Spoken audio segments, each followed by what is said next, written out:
ਬਾਬੇ ਨੇ ਛੱਤ ਤੇ ਚੜ ਕੇ ਰੌਲਾ ਪਾਉਣਾ ਸ਼ੁਰੂ ਕਰ ਦਿੱਤਾ ਵੀ 2 ਪੜ੍ਹੇ ਲੈ ਕੇ 1 ਅਨਪੜ੍ਹ ਦੇ ਦਿਓ। ਲੋਕ ਸਾਰੇ ਇਕੱਠੇ ਹੋ ਗਏ ਵੀ ਸਾਰੀ ਦੁਨੀਆ ਚਾਹੁੰਦੀ ਵੀ ਆਪਣੇ ਪੁੱਤਰ ਪੜ੍ਹਾਣੇ ਤੇ ਤੂੰ ਬਾਬਾ ਇਹ ਕੀ ਰੌਲਾ ਪਾਉਣ ਡਿਆ। ਅਸੀਂ ਨਾ ਨਿੱਕੇ ਹੁੰਦਿਆਂ ਇੱਕ ਮਿਸਾਲ ਬੜੀ ਸੁਣਦੇ ਹੁੰਦੇ ਸੀ ਨਾ, ਇਹ ਪੰਜਾਬੀ ਦੀ ਨਾ, ਤੇ ਤੁਹਾਨੂੰ ਅੱਜ ਗੱਲਾਂ ਸੁਣਾਉਣੀਆਂ ਨੇ 2। ਅਸਲਾਮ ਅਲੈਕਮ। ਮੈਂ ਉਮੀਦ ਕਰਨਾ ਮੇਰੇ ਸਾਰੇ ਭਰਾ ਠੀਕ ਠਾਕ ਹੋਣਗੇ। ਬਾਬਾ ਸੀ ਤੇ ਉਹਦਾ ਨਾ 2 ਪੁੱਤਰ ਸਨ ਤੇ ਦੋਵੇਂ ਉਹਨੇ ਪੜ੍ਹਾਤੇ ਤੇ ਨਾਲ ਉਹਦੇ ਨਾਲ ਗਵਾਂਢੀ ਸਨ, ਚਾਚੇ ਤਾਏ ਦੇ ਪੁੱਤਰ, ਤੇ ਉਹਨਾਂ ਦੇ ਸਨ ਨਿਆਣੇ ਨਪੜ। ਪਿੰਡਾਂ ਥਾਵਾਂ ਤੇ ਰੌਲਾ ਪੈਂਦਾ ਬੰਨਿਆਂ ਦਾ ਜਾਂ ਪਾਣੀ ਬੰਨਣ ਤੋਂ 1-2 ਮਿੰਟ ਦਾ। ਉਹਨਾਂ ਦਾ ਬੰਨੇ ਦਾ ਕੋਈ ਰੌਲਾ ਸੀ ਤੇ ਉਹ ਜਿਹੜੇ ਨਪੜ ਸਨ ਉਹਨਾਂ ਮਿੰਟ ਮਾਰ ਕੇ ਬੰਨਾ ਢਾਹ ਕੇ ਤੇ ਕੋਈ 2-4 ਫੁੱਟ ਉਹਨਾਂ ਵਾਲੇ ਪਾਸੇ ਕਰਕੇ ਬੰਨਾ ਪਾ ਕੇ ਪਾਣੀ ਲਾਤਾ।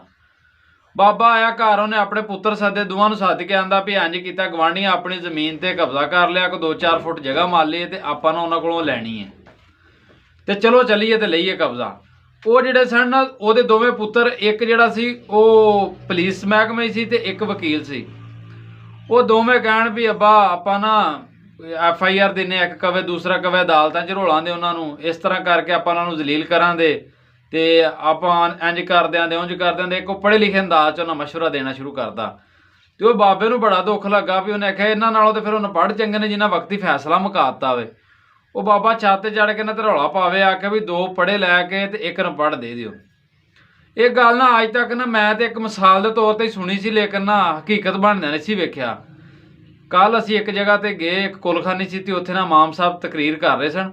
ਉਹਨਾਂ ਆਖਿਆ ਵੀ ਫੋਟਾਬਾਸ ਦੇ ਵਿੱਚ ਇੱਕ ਬੰਦਾ ਸੀ ਤੇ ਉਹਨੇ ਨਾ ਆਪਣਾ ਪੁੱਤਰ ਬਾਹਰ ਪੜ੍ਹਨ ਵਾਸਤੇ ਆਊਟ ਆਫ ਕੰਟਰੀ ਭੇਜਿਆ, ਉੱਥੋਂ ਡਿਗਰੀ ਹਾਸਲ ਕਰਕੇ ਆਇਆ।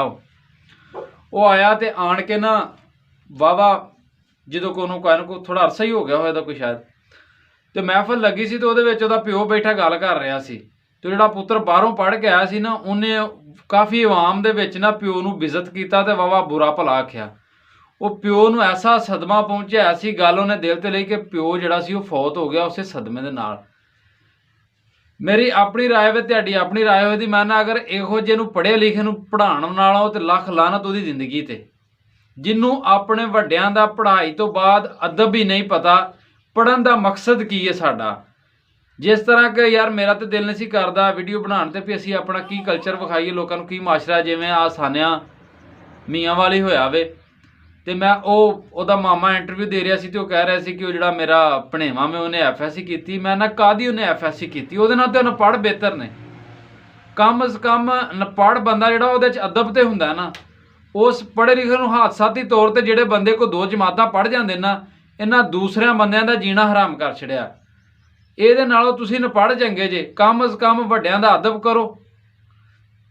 ਮਹਿਫਲ 'ਚ ਮੈਂ ਵੇਖਿਆ ਵੀ ਚੰਗੇ ਬਜ਼ੁਰਗ ਆਦਮੀ ਗੱਲ ਕਰ ਰਹੇ ਉਹਨਾਂ ਤੇ ਅਨਪੜ੍ਹ ਬੰਦਾ ਕਦੀ ਵੀ ਗੱਲ ਨਹੀਂ ਕਰਦਾ, ਉਹਨਾਂ ਦੇ ਹਿਆ ਦੇ ਵਿੱਚ ਹਮੇਸ਼ਾ ਚੁੱਪ ਰਹਿੰਦਾ ਵੇ। ਤੇ ਜਿਹੜੇ ਪੜ੍ਹੇ ਲਿਖੇ ਕਈ ਹੁੰਦੇ ਨੇ ਉਹ ਮਾਸ਼ਾਅੱਲਾ ਉਹਨਾਂ ਨੂੰ ਪਤਾ ਹੀ ਨਹੀਂ ਕਿ ਮੇਰਾ ਪਿਓ ਵੇ ਜਾਂ ਚਾਚਾ ਜਾਂ ਤਾਇਆ ਕੋਈ ਹੈ, ਅੱਗੋਂ ਆਪਣੀ ਯੋਂ ਬਕਵਾਸ ਜਾਰੀ ਰੱਖਦੇ ਨੇ। ਇਹੋ ਜਿਹੇ ਪੜ੍ਹਿਆਂ ਨਾਲੋਂ ਅਨਪੜ੍ਹ ਚੰਗੇ ਜੇ। ਤੇ ਮੈਨੂੰ ਹੁਣ ਉਹ ਮਿਸਾਲ ਚੇਤੇ ਆਉਂਦੀ ਹੈ ਵੀ 2 ਪੜ੍ਹੇ ਲੈ ਕੇ 1 ਅਨਪੜ੍ਹ ਦੇ ਦਿਓ। ਸਿਰਫ ਫੋਟੋਬਾਸ ਵਾਲੀ ਗੱਲ ਸੁਣ ਕੇ ਨਾ ਬੜਾ ਦੁੱਖ ਲੱਗਾ ਇਸ ਗੱਲ ਦਾ ਵੀ ਪਿਓ ਨੇ ਪਤਾ ਨਹੀਂ ਕਿਹੜੀਆਂ ਖਵਾਇਸ਼ਾਂ ਕਰਕੇ ਤੈਨੂੰ ਪੜ੍ਹਾਇਆ ਹੋਏਦਾ।